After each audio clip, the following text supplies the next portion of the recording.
বগুড়ায় নৃশংস হত্যাকাণ্ড। সদর উপজেলার নুনগোলা ইউনিয়নের হাজরাদিঘি গ্রাম থেকে জহুরুল ইসলাম নামে এক ব্যক্তির মরদেহ উদ্ধার করেছে পুলিশ।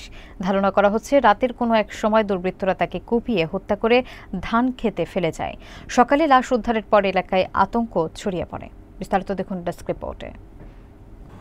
বগুড়া সদরের নুনগোলা ইউনিয়নের হাজরাদিঘির তালুকদার পাড়ায় ঘটে গেছে একটি নৃশংস হত্যাকাণ্ড।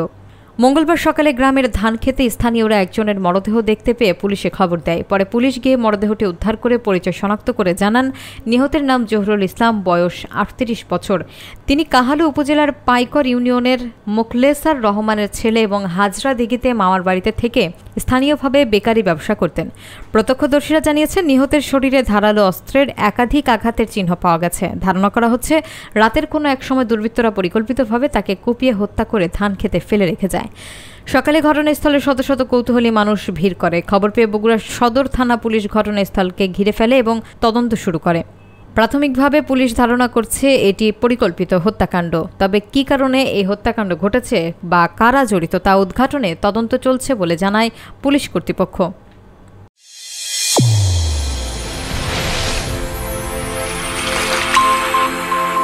চ্যানেল A1 হৃদয়ের স্পন্দন।